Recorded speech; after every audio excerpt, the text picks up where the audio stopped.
ಹಾಗಾಗಿ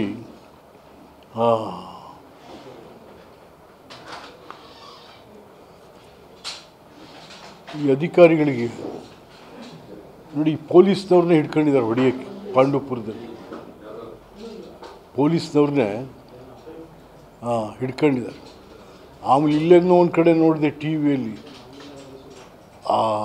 ಒಬ್ಬ ದಪೇದಾರನಿಗೂ ASIಗೆ ರಿಕ್ಷಾ ಕೆಳಗೆ ಹಾಕೊಂಬಿಟ್ಟವನು. ಒಬ್ಬ ಪಾಪ ಅವ್ನು ಬಿದ್ದೋಗವನು ರಿಕ್ಷಾ ಕೆಳಗೆ, ಅವನು ಹೊಡಿತಾವ್ರು ಹಾಕ್ಕೊಂಡ್ರು.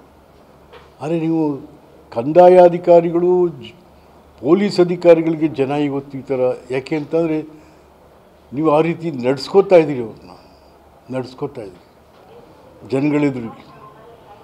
ಯಾರೂ ಮರ್ಯಾದೆ ಕೊಡ್ತಾಯಿಲ್ಲ ಇವತ್ತು. IAS IPS ಇವತ್ತು IAS IPS ಓದಬೇಕು ಅಂತ ಇರ್ತಕ್ಕಂಥ ಯುವಕರ ಮನಸ್ಸಿನ ನೆಮ್ಮದಿ ಏನಾಗ್ತಾಯಿದೆ, ಅವು ಇಷ್ಟೇ ಏನ್ರಿ ಬಿಡ್ರಿ ಎತ್ತಗಳಿಗೆ. IAS IPS ಓದಿ ನಾ ಏನೋ ಆಗಬೇಕು ಅಂತ ಇರ್ತಕ್ಕಂಥ ಯುವಕರಿಗೂ ಕೂಡ ತಣ್ಣೀರೆರಿಸ್ತಾ ಇದ್ದೀರ ನೀವು ಸಿದ್ದರಾಮಯ್ಯ. ಇದು ಒಬ್ಬ ಮುಖ್ಯಮಂತ್ರಿಗೆ ಯೋಗ್ಯತೆ ಅಲ್ಲ, ಇದು ಯೋಗ್ಯತೆ ಅಲ್ಲ ಇದು. ಹಾಗಾಗಿ ನಾಳೆ ನೀವು ಅಧಿಕಾರದಿಂದ ಇಳಿದ ಮೇಲೆ ನಿಮ್ಮ ಪರಿಸ್ಥಿತಿ ಏನು ಅಂತ ನೀವು ಕೂಡ ಅರ್ಥ ಮಾಡ್ಕೋಬೇಕು.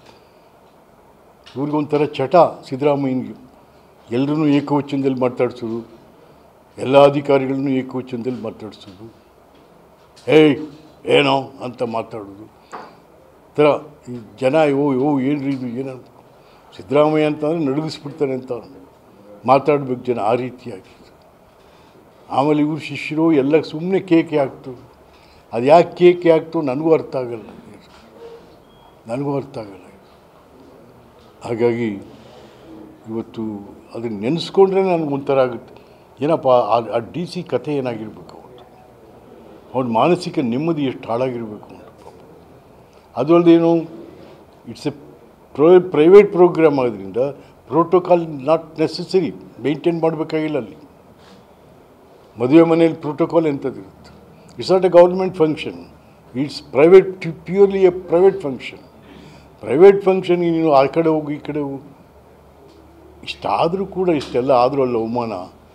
ಅಲ್ಲಿದ್ದಂಥ ಯಾವುದೇ ರಾಜಕಾರಣಿ ಅಥವಾ ಈ ಧರ್ಮಾಧಿಕಾರಿಗಳು ಆ DCಗೆ ಒಂದು ಧೈರ್ಯ ಕೊಡಲಿಲ್ಲ.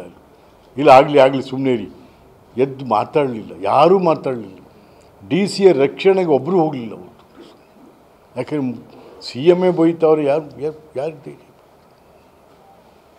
ಹಾಗಾಗಿ ಇದು ಇಡೀ ಸರ್ಕಾರದ ಅಧಿಕಾರಿಗಳನ್ನು ಅಧೀರರನ್ನಾಗಿ ಮಾಡ್ತಕ್ಕಂಥ ಪ್ರಯತ್ನ ಸ್ವತಃ ಮುಖ್ಯಮಂತ್ರಿಗಳಿಂದಲೇ ಆಗ್ತಾ ಇರ್ತಕ್ಕಂಥದ್ದು ಖಂಡನೀಯ, ಹೇಯ ಇದು.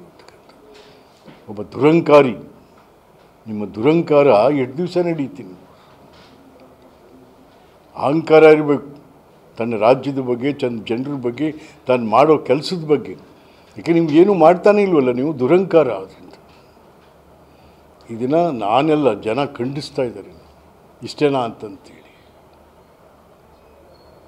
ಹಾಗಾಗಿ ಮುಖ್ಯಮಂತ್ರಿಗಳು ಇನ್ಮೇಲಾದರೂ ತಮ್ಮ ನಡವಳಿಕೆಗಳನ್ನು ಸರಿ ಮಾಡ್ಕೋಬೇಕು. ಜನರ ಬಗ್ಗೆ, ಜನರನ್ನು ಸಂಬೋಧಿಸುವಾಗ ಎಲ್ಲರೂ ಏಕವಚನನೇ. ನೀವು ಅಯ್ಯೋ ಏನು ಊರು ಸಿಮ್ಗಿಲ್ದಿರೋ ನಾಯಕನೇನಪ್ಪ, ಏನಿಲ್ಲ. ಅರೆ ನಾನು ನೋಡಿದ್ದೀನಿ ಮುಖ್ಯಮಂತ್ರಿಗಳನ್ನ, ದೇವರಾಜ್ ಅರಸ್ ಇರ್ಬೋದು, SM ಕೃಷ್ಣ ಅವರು, ಯಾರು ಏಕವಚನದಲ್ಲಿ ಕರೆದವರಲ್ಲ ಅವರು ಪಾಪ. ಅದು ದೇವರಾಜ್ ಅರಸನ್ಕ ಕ್ಲಾಸ್ 4ನವರು, ಬನ್ನಿಯಪ್ಪ ದಯವಿಟ್ಟು ಬನ್ನಿ, ಈ ಟೇಬಲ್ ಮಿರೋ ಈ ಲೋಟ ಎಲ್ಲ ಕ್ಲಿಯರ್ ಮಾಡಿಯಪ್ಪ ದಯವಿಟ್ಟು ಅಂತ ಅನ್ನೋರು ದೇವರಾಜ್ ಅರಸ್ನವರು. ದೇವರಾಜ್ ಅರಸ್ಗಿಂತ ದೊಡ್ಡ ಲೀಡ್ ಏನಲ್ಲಪ್ಪ ನೀನು ಸಿದ್ದರಾಮಯ್ಯ, ದೇವರಾಜ್ ಅರಸ್ಗಿಂತ ಏನು ದೊಡ್ಡ ಲೀಡ್ರಲ್ಲ ನೀನು. ಏನೋ ಅವಕಾಶ ಸಿಕ್ಕಿದೆ, ಜನ ಕೊಟ್ಟಿದ್ದಾರೆ. ಅದನ್ನು ಈ ರೀತಿಯಾಗಿ ದುರಂಕಾರದಿಂದ ನಡ್ಕೊಳ್ಳೋದನ್ನು ಬಿಡ್ರಿ ಇನ್ಮೇಲಾದ್ರೂ.